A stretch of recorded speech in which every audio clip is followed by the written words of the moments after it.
Well, hello again. It's Paul from Ski Instructor Academy, here as always with Andy from Snow Camps Europe, except when we're with Tom Kelly. I'm looking at that screen that says we're on record, and I can see you've pressed record Big here. But are you actually in that screen properly? Look, you're quite over to the side. I wouldn't want you to be cut out of the picture. And people not be able to see you. It's not that they don't want to see us; they just don't want to hear me. Well, if you keep not pressing the record button, that's going to happen. When we come to do the comments on our next one, if I read Alex's comment, he says, "Let Tom speak a bit more, Paul. Try not to cut him off mid-sentence." And he was so desperate to get the point across, he sent the message twice. Fantastic. It's my podcast, Alec. I'll speak as much as I like. Yes, what are we going to talk about? Well, let's not do comments yet. Let's do comments next week, and we'll do... What do you reckon? I was thinking about this when I was speaking to Tom offline, and I'm not sure whether ski instructors, or the general ski instructors around, are actually becoming more like ski hosts, or need to be more like ski hosts. And we see this a bit in some of the ski agents and around, particularly Asia area, where they'll have the ski instructor really to be with the group the whole day and night for like 5 days of the holiday. Like they're more almost like a rep. But also a ski instructor. With an educational skiing element to it, yeah.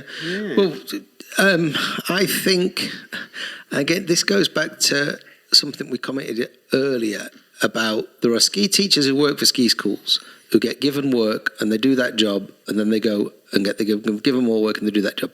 And then there are people like yourself when you were working within a ski school who would bring in your own people, you would look after those people and bring them back. Myself, with what I do with snow camps, and to be fair, what you've just described isn't too dissimilar to how we do work with snow camps. We do the teaching element, we do the après element, we go out for dinner, we go here, there and everywhere with people, and we have a full week's program.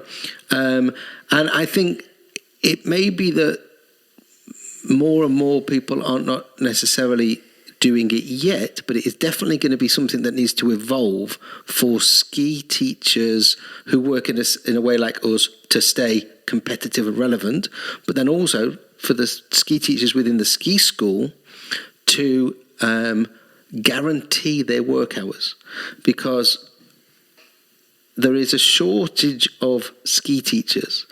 But some of the ski schools are now reducing the number of hours they are offering for lessons and group lessons and whatnot. So everybody's going to be fighting for the hours.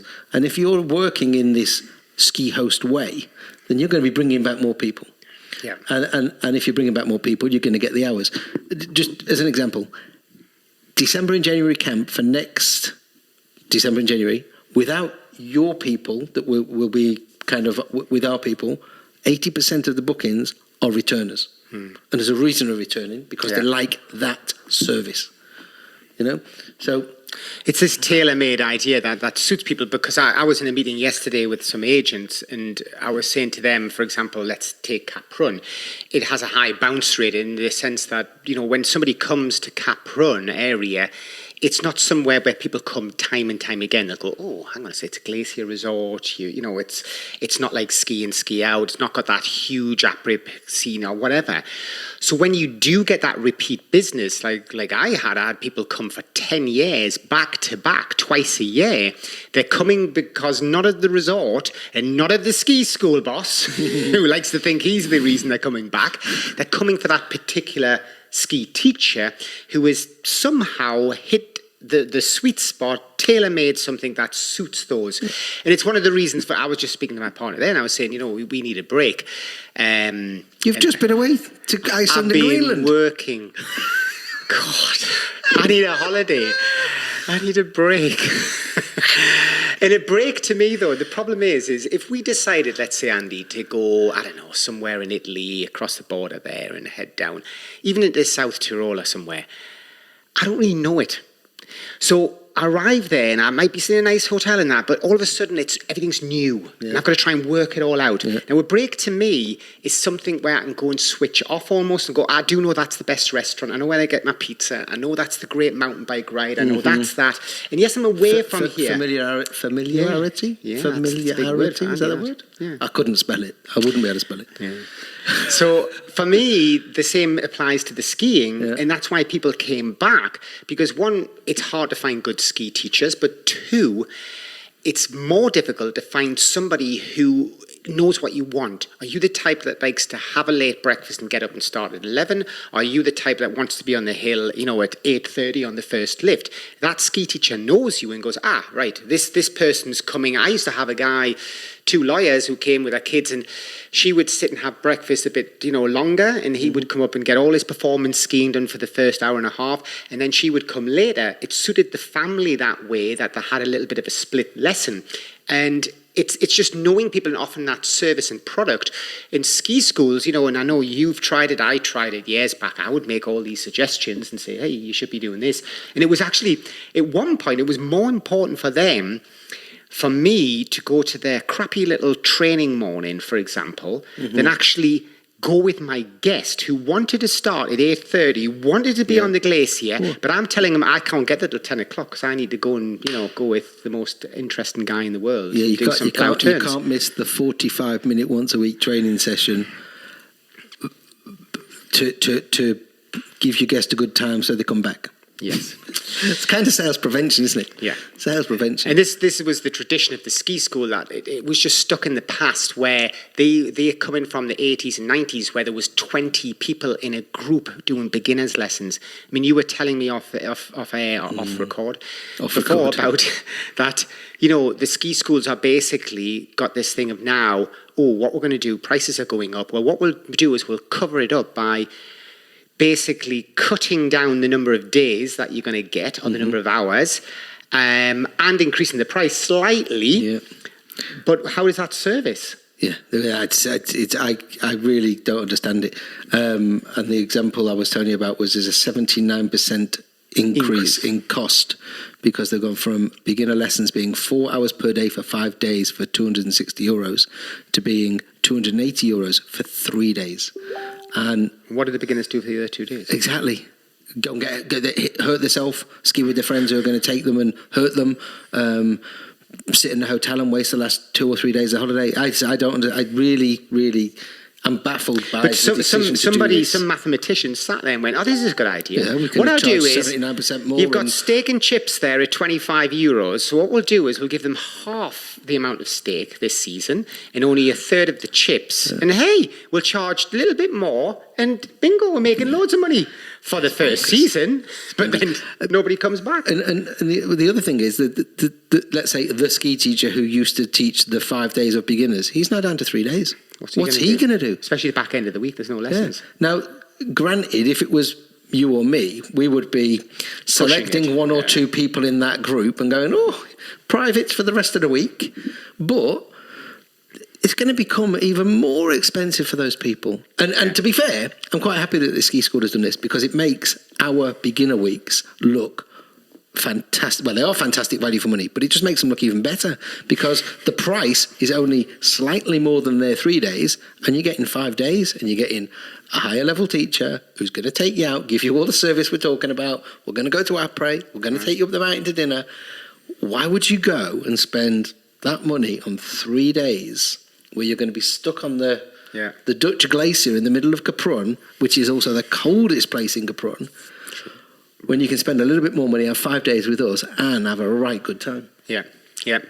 And I think it's something which, obviously, I said, somebody's obviously looked at it and went, how can we sort of hide costs and make this ski holiday not explode? Because, already, let's say, lift passes are going to go up massively next year.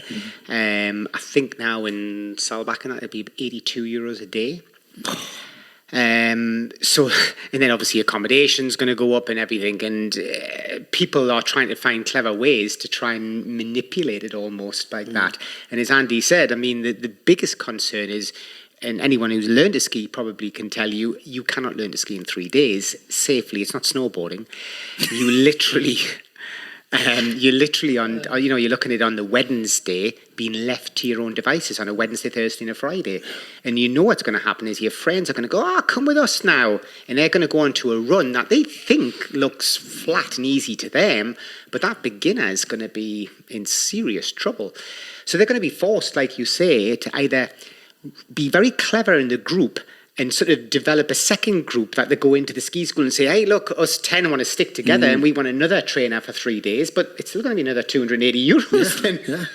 It really does, very strange, very strange.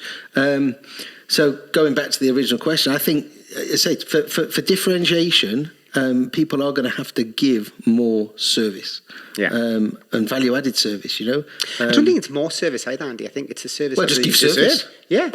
Just it's a service that's never been in the ski industry. Yeah. That's the problem. This was the conversation I was having yesterday about the ski industry. Yeah, and this kind of touches on a little bit what we spoke about on the previous week's podcast is most ski schools, ski areas are very traditional. They're set in their ways and they're not taking on board things from other industries. So the service industry, I would say the service industry in Gabron is pretty good. You go into the average restaurant, the service is good. You don't really get crap service. Take some of the service element from that and give it to the ski teacher, But I don't think they're basically they're looking within their four walls. Their four walls of their ski school. This is what we've done. This is what we do. Let's not look at gastronomy to take some ideas. Let's not look at what the fitness studios are doing to take some ideas. They're just doing what they've always done from inside their own four walls. And I think in fairness, it's not the ski instructors coming through, because a lot of those younger ski instructors, they've grown up around a service, of the 2000s. They know what good service is. They're probably surprised when they get to the ski school and work out that everybody's cutting. Everybody's cutting corners. I don't need you to do anything. I need to actually. What the best thing is to do is to duck as many responsibilities and jobs as you can, because you're going to get paid identical to the guy that's running themselves stupid, trying to keep the customer happy and get no extra praise for doing that. And as you say, the ski schools need to encourage all their staff to do that. And that's why I was saying before that, some of the schools we deal with in Asia, the ski instructor is a host. They are looking after the guests from breakfast to evening meal and beyond. And they're still sometimes working at 10 o'clock at night. But they'll come back and go, oh yeah, I did earn though twice what I would have earned in Europe.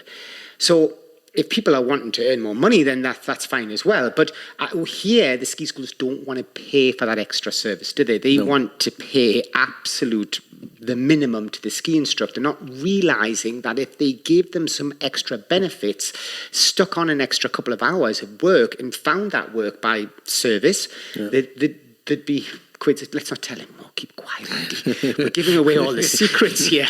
The thing is, it's going to become more and more important with the less and less holiday reps there are as well, because the traditional rep service that most people have experienced with the likes of Crystal, Ingham's, all the other companies that used to exist that have now kind of consolidated, the light's gone off, by the way. Is that important? Which light? The light down there. Oh, well, it's just you've got to be. We're still recording, are we? Are we still recording? We're still good. We're still good. Okay, so all that rep service that some people never liked to use, but some people really rely on. Yeah. You come to Capron now with Crystal, there isn't a rep. There's a phone number for somebody in Spain. So you can ring them and say, excuse me, I've just arrived at the Hotel Tawanoff and I want to buy my lift pass, where should I go? And the Spanish person will go, huh?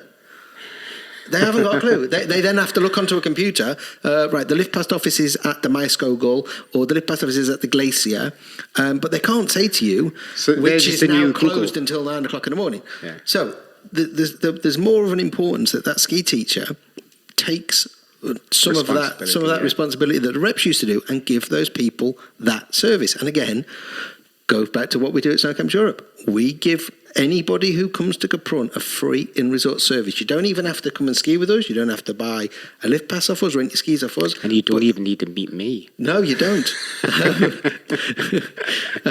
You just have to call us or email us prior, during, if you need something, and the service is there, And if ski schools don't get on board with this, then I can see more of them becoming smaller and smaller and smaller.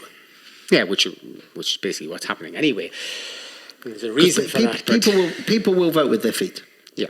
People will vote with their feet. And especially now, as money's getting tighter and tighter, people are going to be wanting more. And again, we've tackled this on a podcast years back where we said, what are people, when they come on a ski holiday, the first thing that they cut to be able to still go on a ski holiday? And we said before it was the ski instructor, they would get cut. Yeah. So what you're going to end up with is the same as a bit like in snowboarding, where the only people really who are going to end up taking lessons are twofold. It's going to be the beginner who has to, got no other choice, or the real passionate people like you guys who listen to this podcast, and those sort of people. Yeah, they're still probably going to stay in but the in the middle group that the ski school relies on, these people between 0 weeks and 5-10 weeks, they're gone.